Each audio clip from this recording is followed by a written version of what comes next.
Brendan C. Adams here. We are sitting here with the author of Think and Grow Rich Legacy, James Whittaker. How's it going, James? Thanks for having me on. How are you? I'm doing amazing. Better that I'm with you right now. Gonna ask you questions about the book and everything you've done with the movie. I want to jump right into what was your thought process when you knew that you had the opportunity to basically write the book Think and Grow Rich Legacy and interview successful entrepreneurs of our time. Talk about the thought process and what it was like from going from, okay, I have this opportunity, to actually executing the first steps. I was so excited about it, and first of all I wanted to make sure I didn't overthink it because it's such a big responsibility. Like if someone said rewrite the Bible, you couldn't do it. So I didn't want to create a substitute for Napoleon Hill's Think and Grow Rich, which is the best-selling self-help book of all time and has created more millionaires than any other resource in history. I wanted to create a modern companion, something that today's generations can get excited about, featuring people like Barbara Corcoran, Rob Dyrdek, Bob Proctor, Lewis Howes, Grant Cardone, because in the original Think and Grow Rich, which was released in 1937, Napoleon Hill interviewed people like Thomas Edison, Andrew Carnegie, and Henry Ford, who today's generations just don't identify with as much. So using the stories of these contemporary icons and then providing a refresh of each success principle in a modern context, that was how we were able to create this book that came out with the film. So what was the process like for you interviewing these people to get the best story out? Because obviously somebody doesn't want their story told the wrong way. How did you tell the best story that people could really understand and get inspired by? Well, I wanted to make sure, first of all, that they trusted me and believed in me enough to really reveal their vulnerabilities enough that I could craft a story. And they all did that. They were all very willing to let me tell the story in my own way, because I wanted to find out not who these people are now, not from the point of being a success, how they created more success. I wanted to find out who they were when they were born. What limiting beliefs did they have before they drew a line in the sand, or they had some enormous hurdle or massive life impact. For example, we had Janine Shepherd, who was hit by a truck, Jim Stovall, who was told that he was going to go permanently blind. Everyone in this book had something, a very significant hurdle or a very defining moment in their life. So I wanted to learn more about that moment and then find out what ultimately catapulted them to enormous success. So using those stories, I was able to break down, but I also wanted to provide a lot of practical, a lot of actionable tips, so anyone reading it could create a blueprint to start to achieve success in their own lives. So most people, they think of writing a book, and specifically you look at this book, there's so much pressure on you. What was the process like to just knocking out each chapter and each person telling their story? Just go through the details of writing the chapters. First of all, I tried to do as much information and gather as much research as I could, and I ended up with more than 500,000 words of notes for research for this. So a lot of research was done. Then I would interview these people. Sometimes many of them were face-to-face and involved a number of discussions. Other people, it was only a single discussion. So I would actually use those stories and I would record everything, and I would actually transcribe it myself, which is something that a lot of other people might have outsourced. But as I was transcribing it and listening to their stories again, playing over and over, that is where it was easy for me to start to shape their story and mold it, as I could really see and map out each of these different stages, really important and significant moments that shaped who they ultimately went on to become.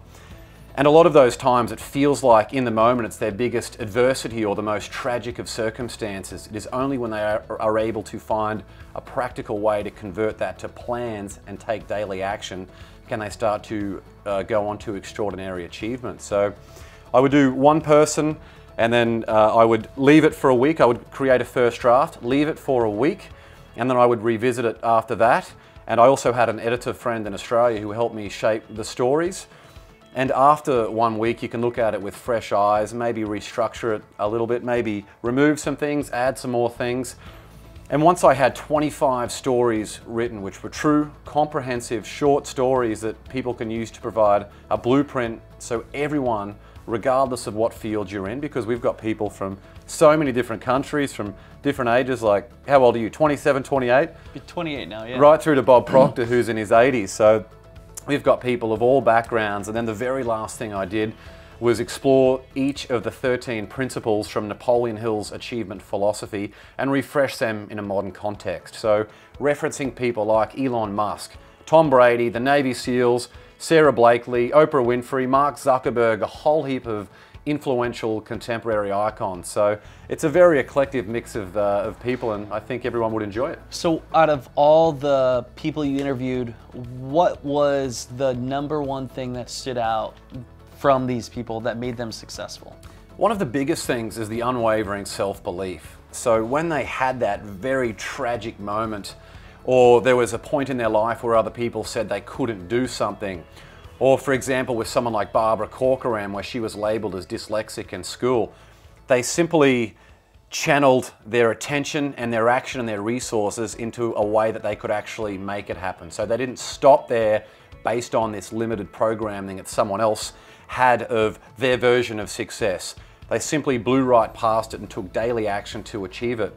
And another really important point is the 9th principle of Think and Grow Rich, which is the power of the mastermind, as you and I have both seen in our lives. It's been a huge influence for both of us.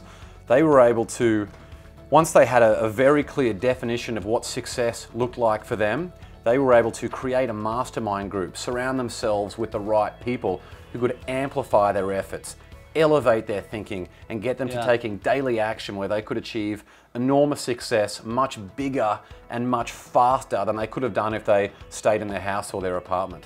So we're actually sitting in a mastermind here in Iowa, and as we're sitting here we have some people that are actually watching, and we're going to have them ask questions to James. I'm going to ask you one more question, I'm going to open up to them. My question to you is, what would be the biggest realization or aha moment as you took a year and a half to develop this book from beginning to end? So what was the biggest realization for you that helped you to just move forward in your life in a certain endeavor or whatever it is? There are so many, but I think the biggest thing is getting outside of your comfort zone. It sounds so simple to say, but when you're really in the world of modern comfort and instant gratification, it's almost become human nature for us to stay in our comfort zone and sit on the couch watching TV or scrolling through social media. And none of those things help us with our long-term growth. So thinking 10 times or 100 times more than you can accomplish, and then getting off the couch, getting out of your house or your apartment, and attending events, meeting people, researching companies that excite you. The more you do that, the more you open yourself up to a whole world of possibilities. And that also gets you to find your tribe. It hones in your definition of success, and when you have that, you create an action plan, which is a structure that you can achieve to win the day. And when you make that a habit and do that consistently, that's how you achieve extraordinary achievement. Because another really important point is it's not one cataclysmic event that you need to take. Massive action should be used at creating your definition of success. And after that, when it comes down to execution, it's simple and consistent action. That is what separates ordinary people from extraordinary achievers over time. It's like when you're telling the story how one simple step of you taking a coffee meeting, which led to another meeting, and then eventually led to you getting the opportunity for writing the book for Think and Grow Rich, A Legacy, which led to you applying. I mean, there's the small steps that led to the huge accomplishment. I think for all of us, the things that we do every single day, if you want to move the mountain, you have to start by one stone at a time. The compound effect, right? Definitely. So let's open up right now. We're gonna open up to our masterminders here. Question. What's an example of one thing that you learned from one of your interviews that you now apply to your own life? Really good question. So a lot of people might have heard of John Lee Dumas, who created the Entrepreneurs on Fire podcast. So in 6 years, he's, I think, brought in more than $15 or $16 million in revenue from that. So an amazing success story, and a really important point for him is do your life's work first before you get onto someone else's agenda for your time. So after my interview with JLD, what I did was I bought the 5-minute journal. And first thing in the morning, where most people might spend half an hour looking at social media or reviewing emails, I sit down there with the 5-minute journal and I write down 3 things that I'm grateful for, 3 things that would make today great, and then write down a positive daily affirmation. And then I get to work on the things that are going to inch me closer towards my 100-day goals.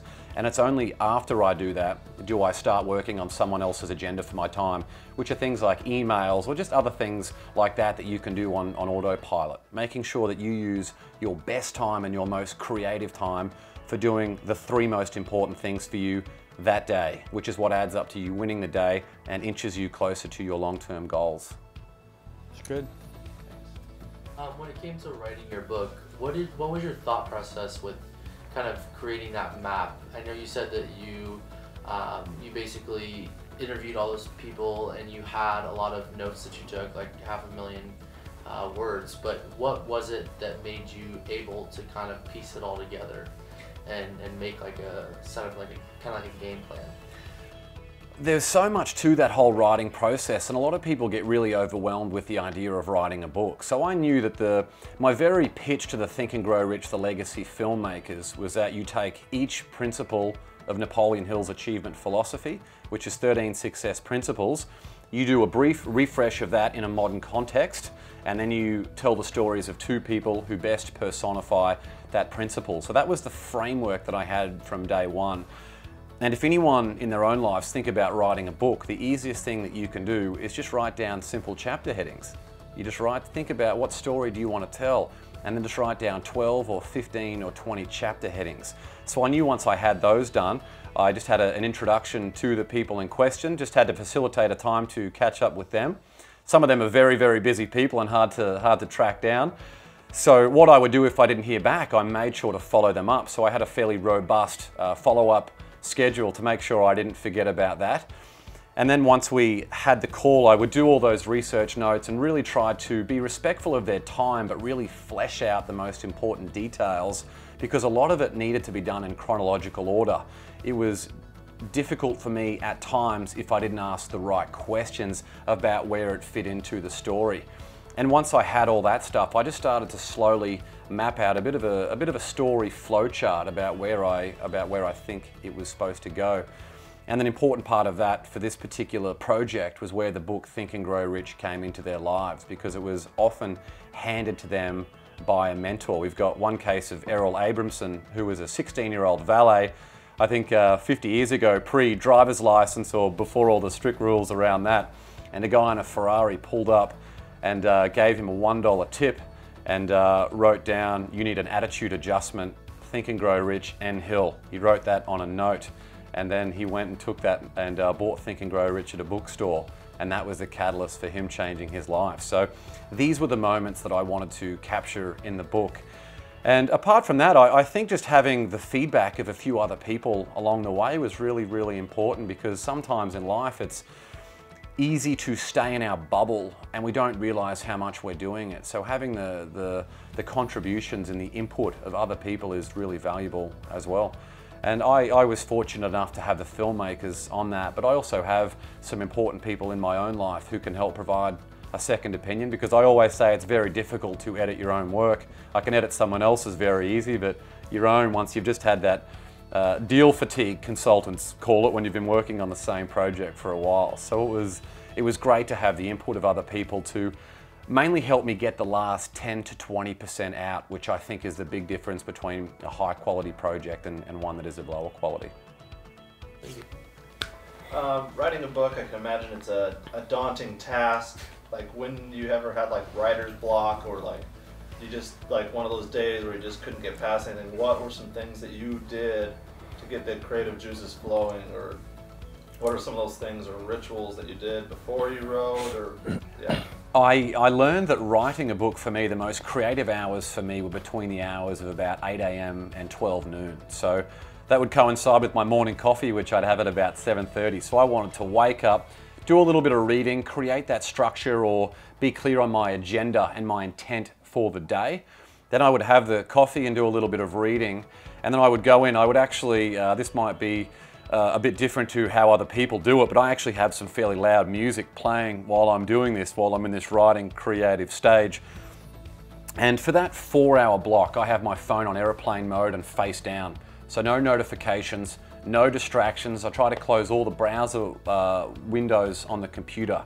Just sitting there with a Microsoft Word document, some music playing that helps keep me focused. And in those 4 hours, I can generally get a lot of stuff done. But it also is very, very draining. So after that process, or if you've been working for a lot of days consecutively, it's easy to wake up and feel fatigue. And when you try and force it, as any writer would know, or any content creator, if you try and force it, you get frustrated very, very easily, and the final product is not very good. There's just no point in putting yourself through that. So rather than trying to run harder on the treadmill where you get more and more frustrated, I'll take myself out of that environment. Maybe go for a walk and just feel the fresh air and the sunshine. Maybe do a gym session. I live in Los Angeles now near the beach, so I can go out and have a surf and just try and get out of that zone, so I know that when I can attack it fresh the next day, the words flow a lot easier. And there is a big difference for me when I'm in the zone and when I'm out of the zone. I can get maybe 800 or 900 high quality words done in 1 hour if I'm really in the zone. And if I'm in a bad headspace, it's maybe 100 or 200 words that are fairly poor quality.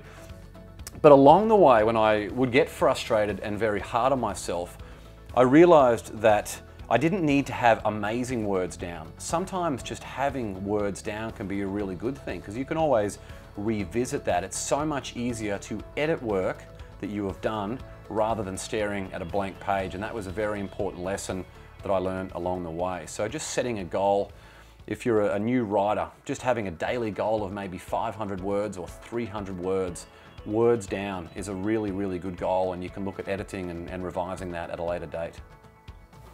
Christina. James, what do you think it is about this book as to why it's created so many millionaires? And what advice would you give to someone? What was kind of your takeaway as to kind of the common denominator of what you should believe is, and the takeaway of this book?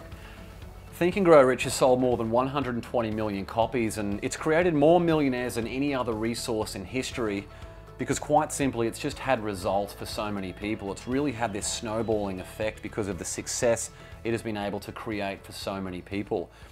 And a really important part of the original Think and Grow Rich is that success will come to all those who do what needs to be done. So irrespective of whatever adversity or misfortune people have, as long as you can find a way to convert that situation into practical plans to take daily action to achieve that success in your own life, that is how anyone, regardless of what background or what has happened in your life previously, can achieve success. And a big thing for me about Think and Grow Rich was just to really focus on the thoughts that enter your mind and what you do with them. So how that manifested for me in my own life was literally looking around my working environment and my living environment. It needed to be something that inspired me. So especially with the process of writing a book, I needed to be a productive person. So that meant making the bed every single day. It meant no pots and pans sitting in the sink overnight, no clutter lying around the apartment, because that would just stress me out. I needed to be happy, which meant no time for negative people. People are free to be negative in their own lives as long as they do it away from me, because I had bigger fish to fry with the book. I often say that you can't hang around negative people and expect a positive life. So I really needed to live that for that journey. So a lot of those things just around structuring your day, literally looking at how you construct your living environment. And then I found that once you did those things, it would be so much easier for you to have positive thoughts enter your life. And once you have those positive thoughts, that's what leads to positive action. And when you structure your whole day with the simple mandate of winning the day, and every day you write down 3 things that you're grateful for, so you come from a place of gratitude, where you can't have anger and frustration at the same time as you're being grateful for the countless gifts we all have in our own possession. And you write down 3 things you're going to accomplish that day, which is basically 3 things that would make today a win. I found that that was so much easier for me to have the right thoughts that translated to actions, which translated to daily output. A lot of people focus on what time do I need to get out of bed to make today a success, and that doesn't matter. You can wake up at 5 a.m. or 9 a.m. What matters at the end of the day is your daily output, because you extrapolate that over a week, over a month, over a year, and that is basically how effective and how efficient you are as a human being and how much success will translate to your life. So all those things is basically what a lot of lifestyle changes that I made as a result of reading the original Think and Grow Rich and this process as well. And I think another important point is what Bob Proctor says, and that's that you don't have to believe it straight away. It's through the process of repetitive affirmation. So repeating something, a statement of intent out loud twice a day, feeling every associated emotion of already having attained your goal. That over time is how you can really start to train your brain to believe these things. And beliefs are so important because it's ultimately our beliefs that determine our actions. and it's our actions each day that really determine our stratosphere and our impact on the world. The one thing you said, we don't always have to believe it right away, but it's at least stating it, because eventually we put ourselves in this situation, in the atmosphere, to eventually we do become it, you know? Because you state affirmations every day and being around people that do, like, hey, you can do this, because over time that builds up to more confidence, and that confidence is what helps get the end result. And this is the practical application of the law of attraction that was missed out in the movie and the book, The Secret. So The Secret was the 2006 film and book. It was a monster success, but it was criticized by many people about not really having a great foundation of practicality. It spoke about things like, think about a Ferrari and you will have a Ferrari in your car park. And the law of attraction and Think and Grow Rich really teaches us about the practical work that you need to take. Like, what daily actions are you taking? That simple and consistent action, which over time is what leads to extraordinary achievement. And not getting impatient, because I mean, the things take time. It's months, years over time.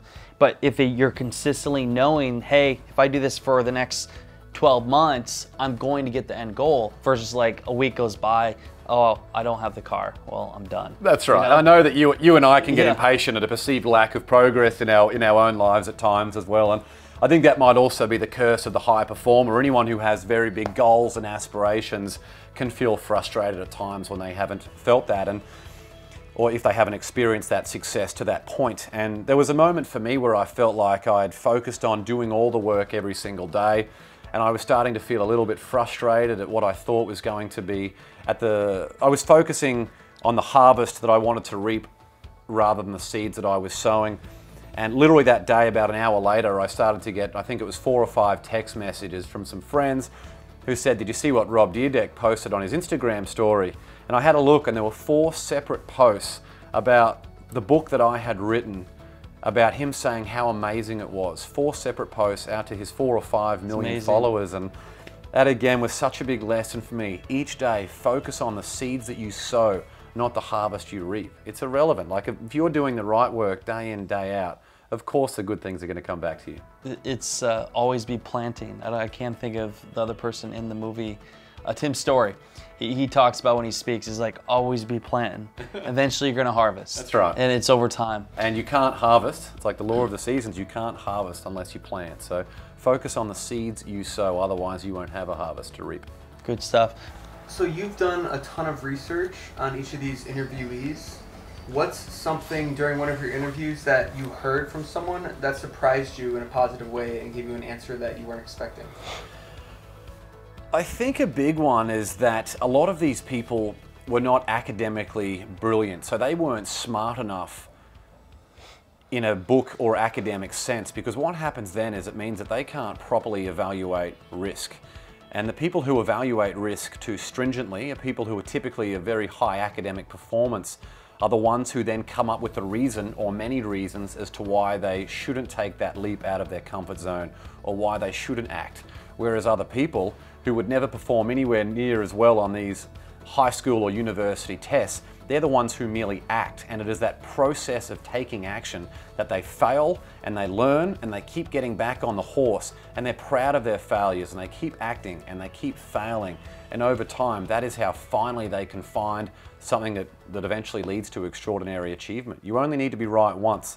You can ask Mark Zuckerberg or Bill Gates or Evan Spiegel, or maybe not Elon Musk because he's got so many businesses, but that was a really important point to me, which I think should give hope to a lot of people, is that you don't need to worry so much about your high school results or your college results, which can be a great springboard as long as you act. Get out of your comfort zone and take action. That is far more important than how well you regurgitate facts on a test. And that's one thing I think, I know for successful people, they know that those failures, if they just keep going, and that's what I learned from Napoleon Hill, is if you never quit and you keep going, you're eventually going to succeed, and you just got to be right once. That's right. And after you have a couple successes along the way, you know, like, okay, this is a challenge for me, but if I push through it, and usually the greatest successes are beyond the greatest failures. That's right.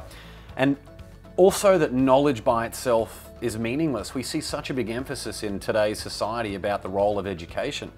And education is so important. I'm a huge proponent of education, but it needs to be in line with real-world business experience and solving problems. We have such a big emphasis on the regurgitation of facts, when if people spent more time learning how to apply what they know rather than just acquiring knowledge. And there's a very big difference between acquiring knowledge and applying knowledge. So I think the educational system, without delving into it too much, because I could talk for weeks on this, needs to focus more on applying. Because you don't have to be the smartest person. You just have to know how to bring in the smartest people and then coordinate them towards a common goal, because there are geniuses out there that they never actually apply it. They know so much stuff, but they don't act on it. And I think they even say that people that are not as smart actually have more success, because a person that's really smart and a genius, they actually, their calculations, they wouldn't do things that somebody like myself who got a 1.68 GPA